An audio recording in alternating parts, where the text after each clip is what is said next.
Hello guys, what is up? My name is Dan the Delight, and today I'm bringing you an FC25 player review. This is the Julian Alvarez Road to the Knockouts player review.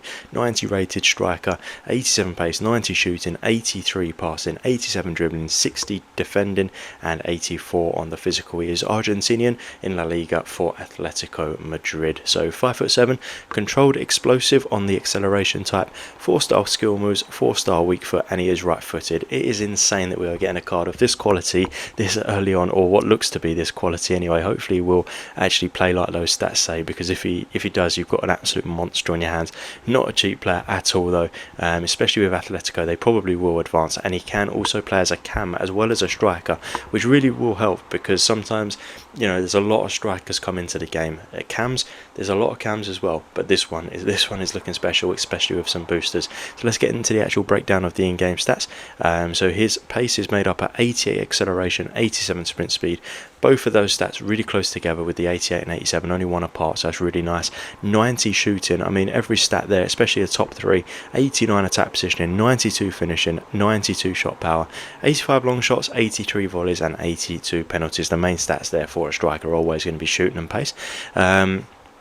83 on the passing with 84 vision, 83 free kick accuracy, 90 curve is kind of like the standout there, 87 on the dribbling as well, with an 89 agility, 89 balance, 89 reaction, 89 ball control. It's the 89 man, I don't know how it's only 87.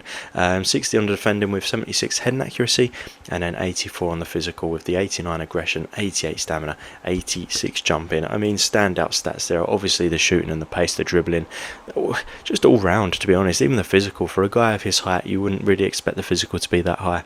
Let's get into some gameplay with him. Alright, so we've got Julian Alvarez here. It's a bit confusing because we've got Alvarez in midfield for West Ham and Julian Alvarez, but he has got the J Alvarez above his head and he finishes there. You'll be able to tell a big difference between the players, because one of them is pretty short, one of them's quite tall, one of them's got pace, one of them hasn't, and obviously the positioning.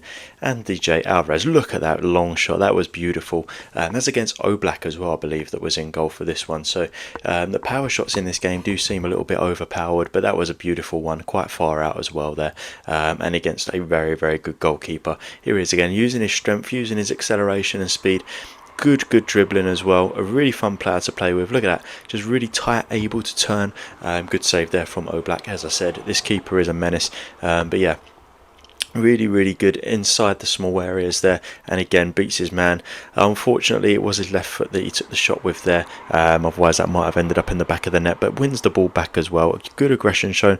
You know, his physical on the card's not incredible, but for some reason in game it just felt a lot better. Here he is again on the ball. Can we finish? Yes, we can. What a finish there from Julian Alvarez, and that's pretty much what he was all about for me. This was his first game. All the clips that you're seeing here, obviously I will play more games before giving my overall verdict at the end of this video, but you can just see how many goals he scored in just this one game. He was just always in the right position. I have him set to stay forward.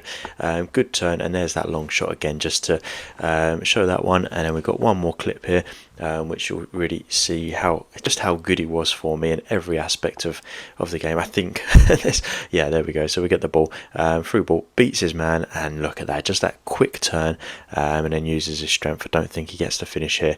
Well, he might do, and blasts it, and Oblak saves. Let's get back into the actual in-game stats now and give the overall verdict on how I think Julian Alvarez was as a player. Alright, so I mean, this card is just so fun to play with. You saw some highlights there of how good he can be, and he only got better in the other games that I played. So 87 pace, felt every bit of 87 pace. I could even argue that could be increased, to be honest. That could even go up to like an 88, 89. Felt really fast. 90 shooting, again, really good shooting. 90 feels right. 90 is such a high stat for shooting anyway, so I feel like increasing that any higher probably would be a bit unfair. So 90 on the shooting feels about right. 83 passing, you know, his passing was pretty good. 83 I guess is pretty good. I'm going to leave that at 83 as well. So we've only increased the pace, we've left the shooting and passing. The dribbling was really good. 87 is a really good stat. Again, I don't think I can go any higher than that, but I'm certainly not bringing it down. It would be up if anything, but I'm going to leave it at 87. 60 defending, not going to touch it. I didn't have any heading opportunities with him. Not really my play style to have many crosses and that sort of thing, so didn't have any opportunities to get headers. 84 physical. Now this stat definitely can be increased. His physical felt a lot better. I don't know if it's that 89 aggression that was helping, but he definitely didn't feel like he only had 84 physical. Was not getting pushed off the ball, won the ball back quite a few times. I'm going to bring that physical up to an 86, which, I mean, with 87 pace could be higher to 88, 89, 90 shooting, 86 physical, 87 dribbling. This card is just absolutely incredible. 4-star weak foot, 4-star skill moves as well. Now obviously you are paying a huge amount for this card. It's not a cheap card at all, and it probably will only get more expensive as Atletico progress through to the Champions League next rounds when he gets his boosters. So I would say if this is a card that you really want, he is worth it. It's a lot of fun, but for me at this point in the game, the coins that I have, he is not worth it, because it means that I will not be able to have many good players all over the rest of the pitch. So I will say he is a fantastic player, very fun to use. I just can't justify spending that sort of money. So if you're in the same sort of position as me and he would kind of wipe you out and have it so that the rest of your team's not that great, I think spend your money, build your team around a different player. This guy is amazing, but not worth the coins. So hopefully you did like this video. If you did, please do give it a thumbs up. Hit the subscribe button for more videos like this. There will be a link in the description down below full of FC25 player reviews. Just done one on Jota, the squad builder challenge, so go check that one out. As always guys, thank you for watching.